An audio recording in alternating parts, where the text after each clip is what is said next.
Good morning to all of you. Welcome to Gyan Bharat. आज हम बात करते हैं कॉलेजियम की। जीएस एस्पेक्ट में आप लोगों ने कई बार कॉलेजियम पढ़ा होगा। आज हम बात करेंगे लीगल एस्पेक्ट में।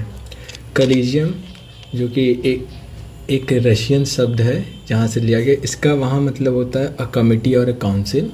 इसका इस्तेमाल एंशिएंट रोम में भी हुआ था जिसका अर्थ था any of several legal association. Collegium system Bharat के पर्सपेक्टिव से वो वे बाय विच द जजेस of a Supreme Court and High Courts are appointed and transferred. ये बात ध्यान देने वाली है कि अपॉइंटेड एंड ट्रांसफर्ड दोनों के लिए है। कॉन्स्टिट्यूशन में इसके लिए कोई स्पेसिफिक प्रोविज़न नहीं दिया गया है और सबसे पहली बात, इसके लिए कोई स्पेसिफिक लॉ भी प्रोमलगेट नहीं किया गया था पार्लियामेंट के द्वारा। ये जो है ये इवॉल्व हुआ है through the judgement of Supreme Court. इसे हम जजमेंट लॉ भी कहते हैं, जज मेड लॉज।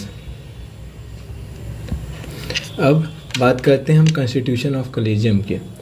इंडिया के रिस्पेक्ट में 3 तरीके के कॉलेजियम होते हैं। एक सुप्रीम कोर्ट कॉलेजियम और दूसरा होता है हाई कोर्ट कॉलेजियम और तीसरा होता है कॉलेजियम फॉर ट्रांसफ़र ऑफ जजेस। कॉलेजियम फॉर ट्रांसफ़र ऑफ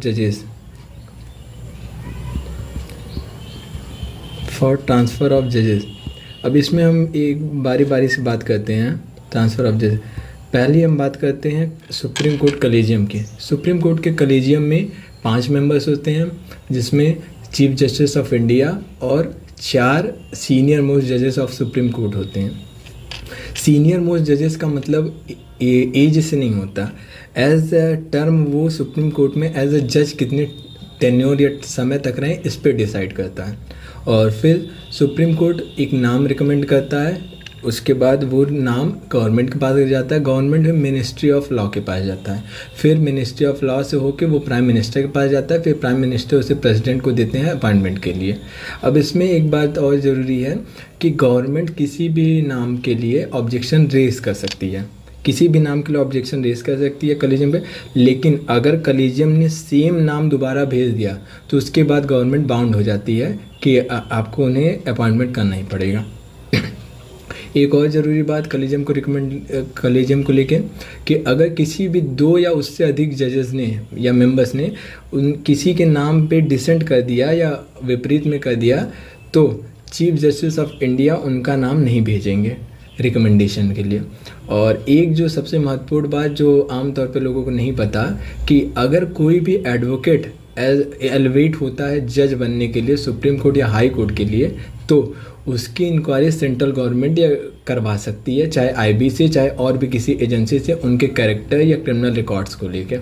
सबसे पहली बात ये है, अब तक हम लोगों ने देखा कि कॉलेजियम में 5 जज ही होते हैं, लेकिन अब तक के सुप्रीम कोर्ट के इतिहास में पहली बार होगा कि कॉलेजियम में 6 जजेस होंगे। इसका कारण क्या है? 3rd जज केस। इसमें सुप्रीम कोर्ट ने रूलिंग दी थी कि जो कॉलेजियम बनेगा उसमें next chief justice of India ज़रूर होंगे।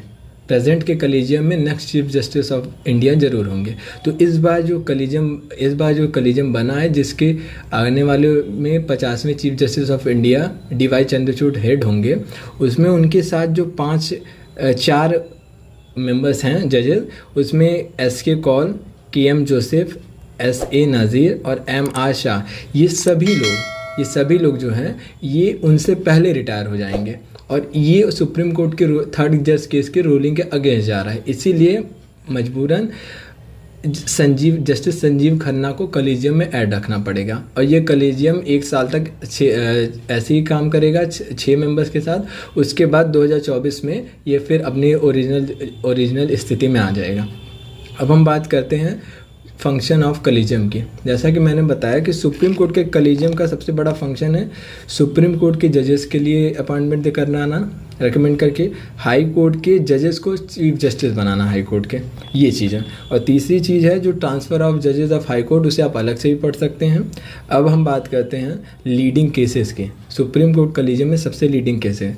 सबसे पहला केस आता है SP Gupta versus union of India 1981, जिसे GS में फर्स्ट जज केस भी कहा गया है।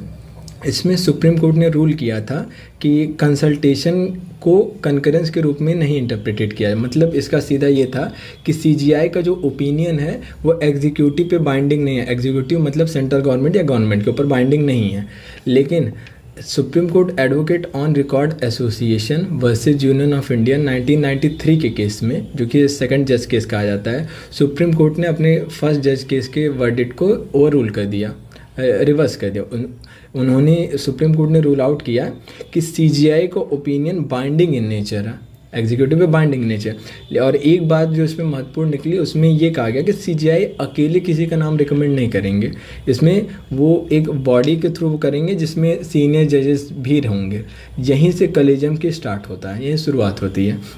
फिर हम बात करते हैं सबसे महत्वपूर्ण केस की, थर्ड जज केस, जिसका नाम है इन रे special reference under article 143 sub clause 1 1998। इसमें इन री का मतलब ये होता है कि यहाँ पर सुप्रीम कोर्ट में किसी ने केस नहीं किया था। सुप्रीम कोर्ट ने सुओ मोटो या सेल्फ कॉग्निजेंस लेके इस चीज़ों को एक्सप्लेन किया है। इसमें सुप्रीम कोर्ट ने क्लैरिफाई किया कि कॉलेजियम में चीफ जस्टिस ऑफ इंडिया और 4 सीनियर मोस्ट जजेस होंगे, पहली चीज़। और दूसरी जो सेकंड पॉइंट जो मोस्ट इम्पॉर्टेंट था, जिसके कारण अब तक के इतिहास में पहली बार होगा कि 6 मेंबर्स का कॉलेजियम बनेगा, कि collegium shell consist of the next CGI. इसीलिए अब तक ये आने वाला कॉलेजियम में 6 मेंबर्स होंगे। अब हम बात करते हैं फोर्थ जज केस जो 2015 में हुआ था, जिसका लीगल केस का नाम था supreme court advocate on record association versus union of India, जिसमें सुप्रीम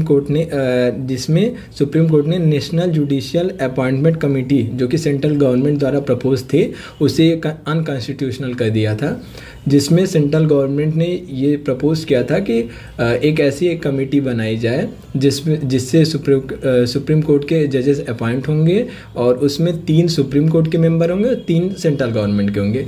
इसे बेसिक स्ट्रक्चर का वायलेशन मान के सुप्रीम कोर्ट ने अनकॉन्स्टिट्यूशनल कर दिया था। अब हम बात करते हैं हाई कोर्ट के कॉलेजियम की। हाई कोर्ट के कॉलेजियम में सबसे महत्वपूर्ण बात ये ध्यान है कि इसमें 3 मेंबर्स होते हैं, जिसमें chief justice of high court होते हैं और 2 सीनियर मोस्ट जजेस होते हैं उस हाई कोर्ट के।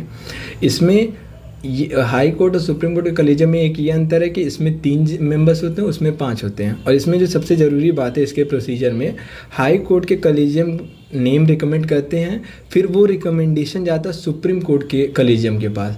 जब वो अप्रूवल देते हैं फिर वो जाता है गवर्नमेंट के पास, गवर्नमेंट में मिनिस्ट्री ऑफ लॉ के पास, उसके बाद वो पीएम को देते हैं, फिर पीएम उससे अपॉइंटमेंट कराते हैं प्रेसिडेंट जी से। तो ये बात ध्यान रखने वाली है कि हाई कोर्ट जब कॉलेजियम रिकमेंड करते हैं तो वो सुप्रीम कोर्ट के कॉलेजियम का अप्रूवल भी चाहता है। अब हम आगे बात करते हैं ट्रांसफ़र ऑफ जजेस के, जैसे जो हम सबसे थर्ड कॉलेजियम की बात करते हैं, जिसे आमतौर पे नहीं बताया जाता जीएस वगैरह में। यहाँ पे ये है कि ये हमने डिपार्टमेंट ऑफ जस्टिस से आपको ऑथेंटिकेटेड डाटा दिया है एकदम।